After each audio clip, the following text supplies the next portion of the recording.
Hi, this is Doug Vlad from Doug Vlad's Food Blog.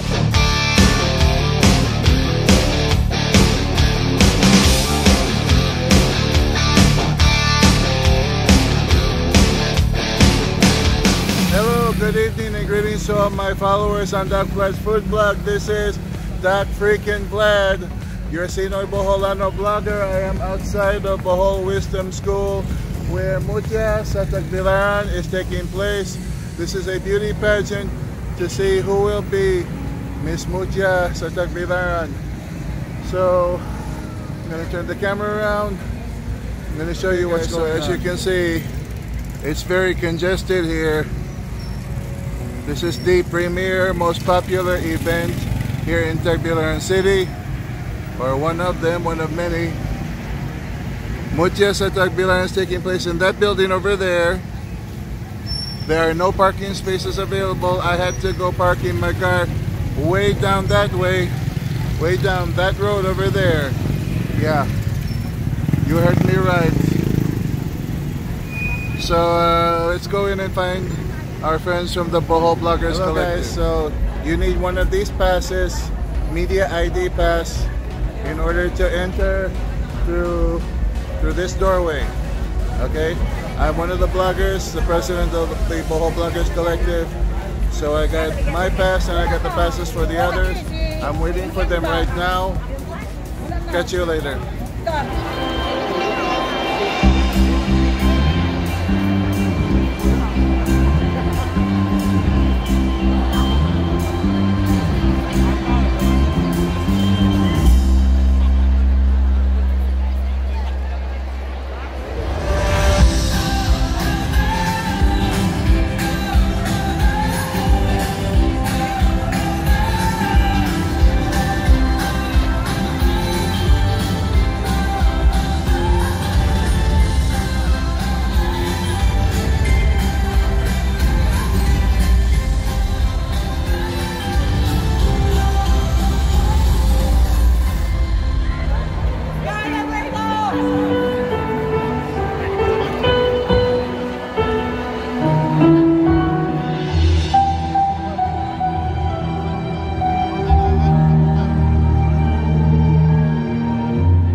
Pag-ibig ang siyang bumaw sa ating puso at kaluluwa, ang siyang natulong sa ating buhay, liwanag sa ating at pag-asa.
Magkat ang Diyos natin, Diyos ng pag-ibig.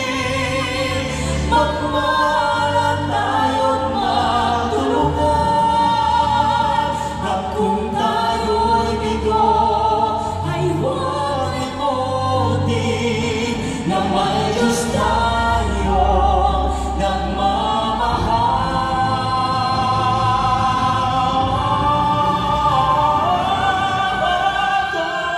Ang Diyos natin, Diyos na pag-ibig. Magmahal tayong mga tulungan. At kung tayo'y ito ay huwag limutin na may Diyos tayo.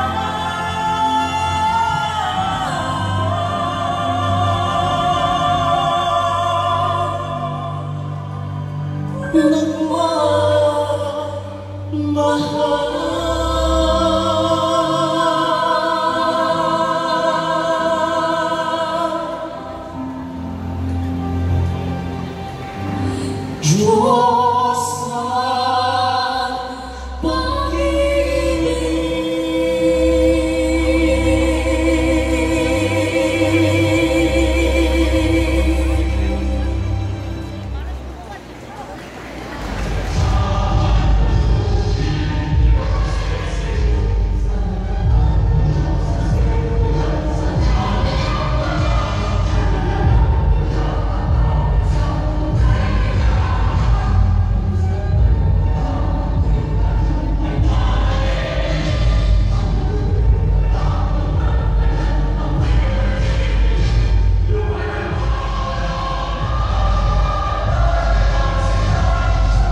To formally welcome us all to this prestigious event, let's put our hands together to Tacloban City's youngest local chief executive, the first ever woman mayor, champion of women's rights, advocate of digitalization in the city, the visionary behind Putya sa Tacloban, top performing city mayor in Central Visayas, and the overall chair of the Saulog Tacloban 2024. Honorable City Mayor Jay Yap.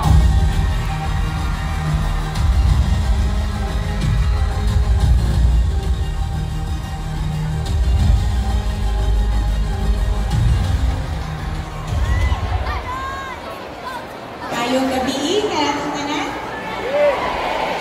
I'm sure you're all very excited. This will be very quick, and I'm very happy that we're all here today at the Bohol Residence School. To our esteemed judges, Miss Arbony Nola Gabriel, Miss Universe 2022, and Chairman of the Board.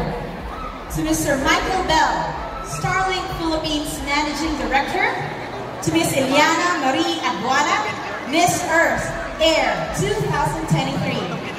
To Miss Carrie Santiago, world-renowned fashion designer. To Miss Perola Viana, supermodel of the world, Brazil. To Mr. Kai Suzon, supermodel Philippines. To Miss Bea Rose Santiago, Miss International 2013. To Miss Jen Lee, Philippine Moto Tourism Ambassadress. To our hosts, Robbie Domingo and Megan Young, Miss World 2013. To our performers, Crystal Voice of Asia, Sherin Regis, and celebrity actor, Nakoy De Leon. To our beloved Governor of the Province of Bohol, Governor Erico Aristotle Aris Aumentado. To our Vice Governor of the Province of Bohol, Vice Governor Junicio Victor Balite. To all our First District Board members. To my partner in progress, our young, dynamic Vice Mayor Attorney Adam Renson Halak. And to all our City Council councilors. To our punong barangays, headed by our ABC President, Kapitan Sergio Bangalao. To our Tagbilaran SK Federation, headed by SK Federated President Adrian Clark Banila. To our different department heads and heads of offices, led by our City Administrator, Ms. Kathy Torreoncha. So it fills me with immense joy and anticipation to extend my heartfelt greetings to each and every one of you gathered for the coronation night of Mutya sa Tagbilaran 2024. Our lovely candidates exemplify the finest attributes that define a Tagbilaranon. They represent not only the 15 barangays of our city, but also embody the spirit of warm hospitality and vibrant energy that define our people. Mutya sa Tagbilaran transcends the celebration of physical beauty. It stands as a beacon for social advocacy, championing causes from environmental sustainability to women's rights. Our Mutya beauty queens wield influence beyond the stage, using their platform to impact positive change in our society. Mutya sa Tagbilaran is a symbol of women empowerment, a stage where they can showcase their talents, confidence, and aspirations. It also inspires our young women to pursue their dreams, shatter barriers, and leave a lasting impact in their chosen fields. Mutya sa Tagbilaran and our Saulog activities is one of the ways in promoting Tagbilaran City in attracting tourism and boosting our investors. In fact, just this morning, I was with the President and CEO of Starlink Philippines, and he informed me that he wants to invest in Tagbilaran City because he experienced Saulog Tagbilaran himself. Let us continue to rally behind the women of Tagbilaran City, supporting them as they strive for excellence and leave their mark on the world stage. Our beautiful and talented Mutya candidates, I want to express my deepest admiration and gratitude to all of you. Throughout this journey, you have showcased your beauty, talent, intelligence, and advocacies. I wish you all the best of luck. To our esteemed panel judges, I extend my heartfelt appreciation for your invaluable time, dedication, and discernment in selecting the next Mutya sa Tagbilaran. I know you have a challenging task, but I trust that you will choose the Mutya who embodies the genuine essence of a Tagbilaranon.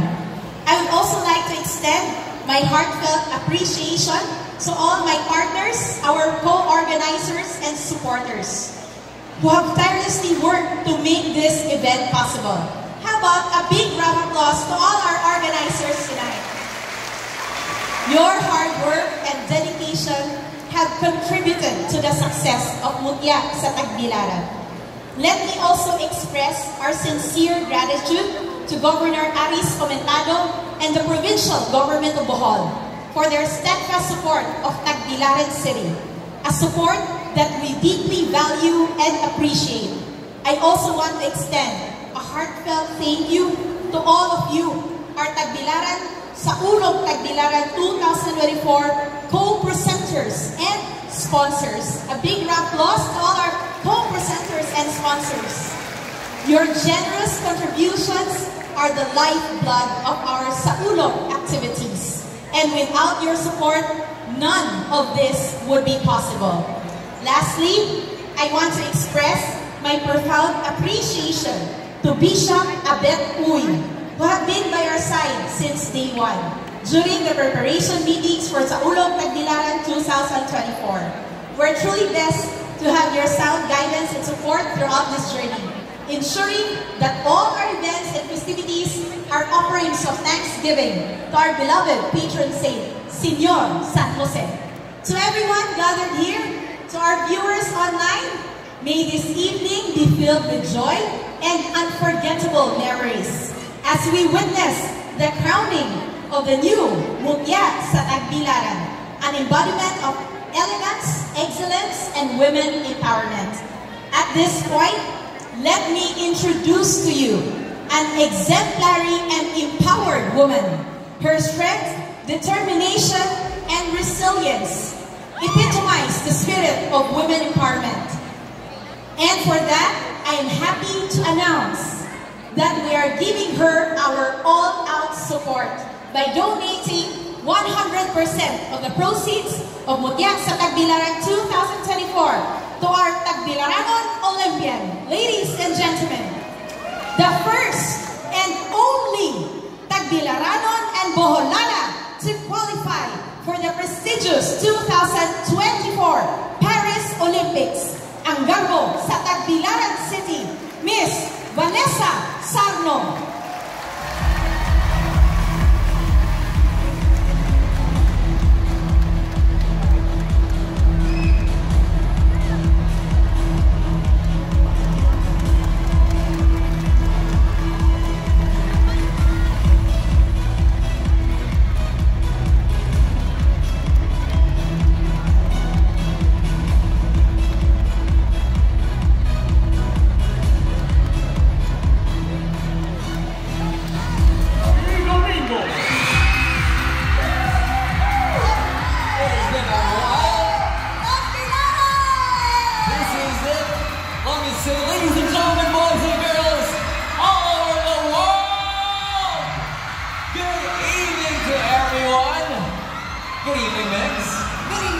It has been a while, but right now, let me say and allow us to guide you in our next festivities as we celebrate beauty and grace.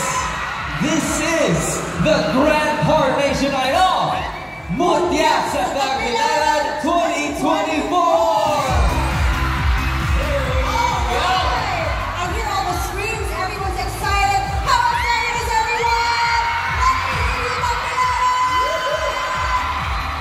Saludo sa ating lahat. Good evening. We got passionate pageant fans everywhere. Kaya ngayon pa lang, gusto kong malaman, sino nga ba ang mananalo ngayong gabi?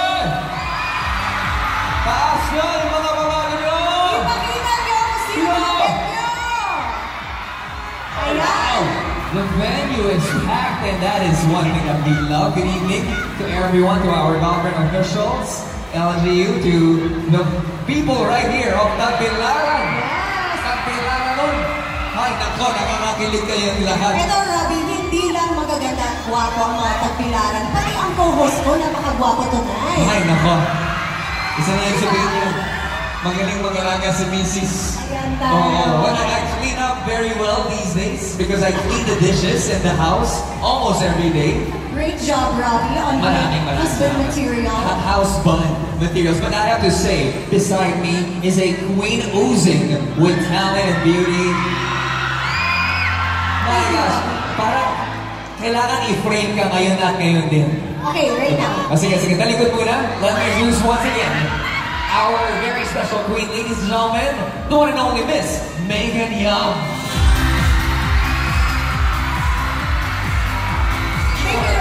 Thank you for that special moment, but it's not my special moment tonight because we are here for all the candidates competing for Mutya sa Tagbilaran 2024. And before we proceed, of course, we'd like to say thank you to Mayor Jane Yap and of course the entire city government for bringing all of us here tonight. We've only been here since early this morning, but they've treated us so well with such great hospitality. So thank you, Tagbilaran, for such a warm welcome. Yes, the weather has been so hot, pero mas mainit yung pagtanggap ng mga taga-Tagbilaran. Kaya maraming salamat po. But tonight, nako, we promise you the best of the best. We're gonna be having lots of things right here on the stage. Kaya naman ang katanungan namin, Tagbilaran, are you ready? And you know what, Robby? It's not just about the festivities tonight. Also, pinakita din kanina ang mga advocacies ng mga candidates natin. Actually, that's one thing that I love about this pageant. It's not just a showcase of beauty, but they have a purpose, they have a cause, and that is to advocate for a cause that would spark, positive, significant change for their community. And some girls, some of our candidates, may listahan nandito, they are standing up for mental health, Another one promotes marine life conservation, healthy eating, youth and creative arts, a sustainable environment, and hosts of other worthy causes. And it's great because beauty should always be equated with something meaningful, di ba? Meron na silang platform na may ibabahagi sa mga audience, and of course, to the people from Tagbilaran as well. So they are standing up for other people, and a beautiful woman standing up for something meaningful is very, very impressive indeed. Exactly, and that is why right now, why don't we welcome that very woman herself, diba? Who embodies all these qualities. On that note, ladies and gentlemen, the way we call on the mayor of our beloved city. Please put your hands together for Mayor Jane Yap and first gentleman Baba Yap to welcome our distinguished panel of judges. Let's give them a big round of applause. Mabuhay ang bagong kasal. Parang namimiss tuloy natin yung mga asawa natin dahil sa mga couple goals. The perfect family, the first family right now. But madadagdagan ang ating family in the stadium as we call in our judges. And up first is... First up, we have the Managing Director of Starlink Philippines, Mr. Michael Bell.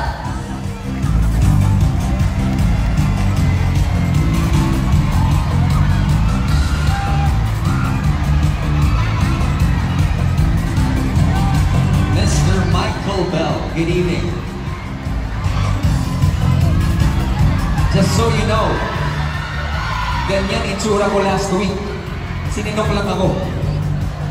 Ganyan kagwapo. Okay, right now, let's welcome our second judge, Philippines Moto Tourism Ambassadress, Miss Jet Li.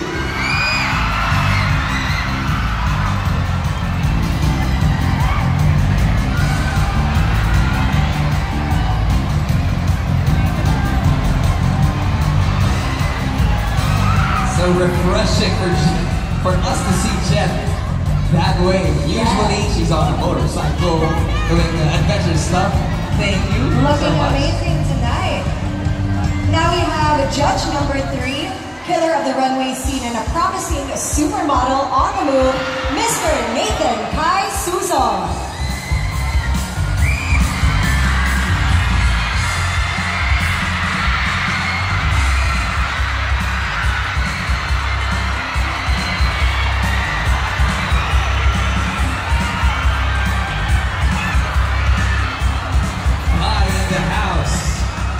Who happens to love Showtime?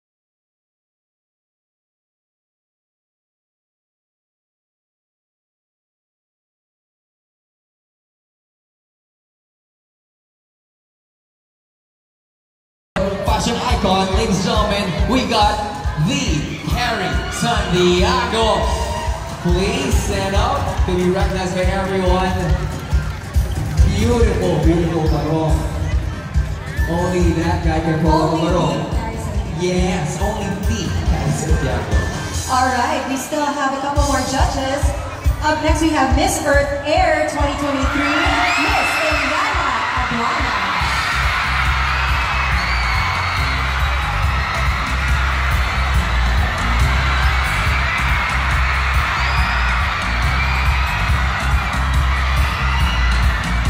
Shining, shimmering, splendid. Nice to see you again, Eliana. As gorgeous as ever. Yes. Taking her walk as a queen. The reigning Miss Earth Air 2023.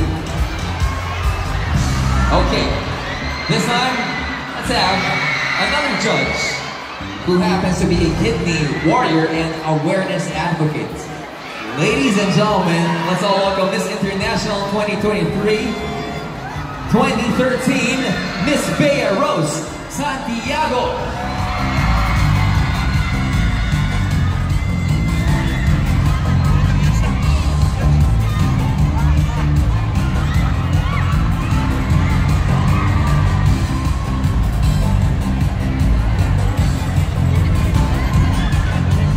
Golden girl tonight. Pareho kami ng year ni Bea na nanalo internationally. Pero kasi yung beauty nyo, hanggang ngayon umaabot. Fresh na fresh. Thank you so much. Imperial beauty. Thank you. Thank you. All right, our next judge is Supermodel of the World, Brazil. We have Miss Perola Viana.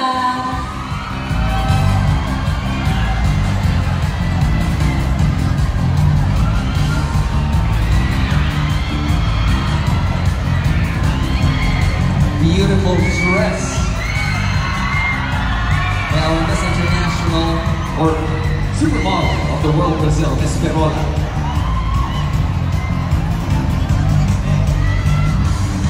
The lady in white. Rocking that Filipiniana. Yes. I love the design. And completing our board of judges is our chair, an eco-conscious designer and advocate of making fashion a force for good, a model, and Miss Universe 2022.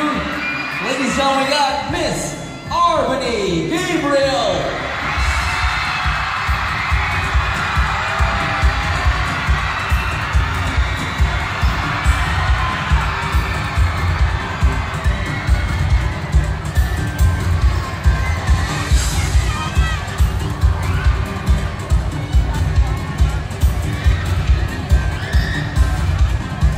What can we say? She is indeed Miss Universe. Good evening. And the crowd goes wild. What an amazing time for Tagbilaran, right? Yes. So many queens, so many people that have been involved in the industry and other amazing industries as well. And I can definitely say we've got some sort of the Avengers when it comes into the pageantry. Yes. So with that, ladies and gentlemen, let's give our distinguished panel of judges a big round of applause.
Crystal Creation.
Once again, ladies and gentlemen, our 15 lovely Buzia with the Crystal Boys of Asia, Miss Sharon Reyes. Let's meet our 15 lovely candidates. Kimberly Grace, Lastimosa Drew, 22, Poblacion 3. Sharon Manilo Aya Blanca, 20, Nagawa.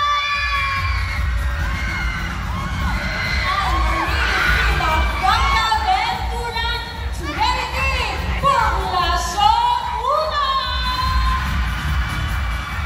Mary Love Lopez, 21, Umbuhan. Kate Evangelio Villar, 23, Poblacion 9. Jane Morris, 17, Umbuhan. Alyssa Bella Flores, 18, Bangka. Danica Joy Mahumon, 23, Buhay. Andrea J. Poblacion, 20,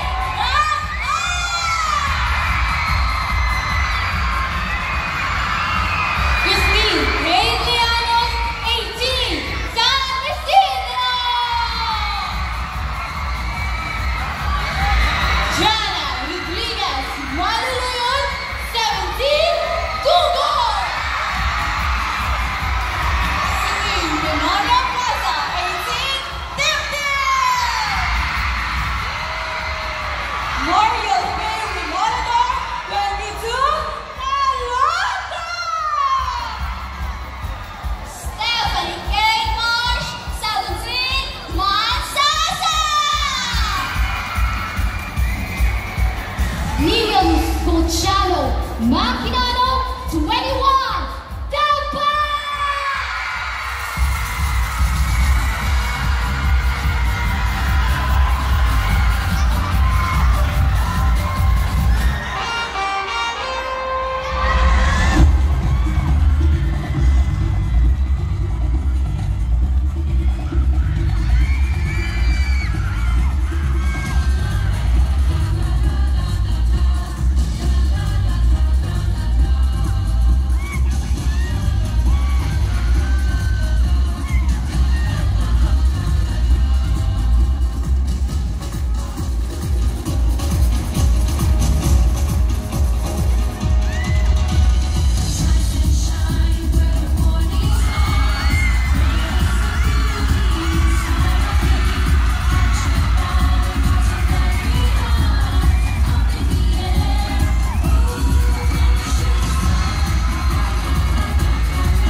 of Yona Joaquin and her court with the Bad Boy.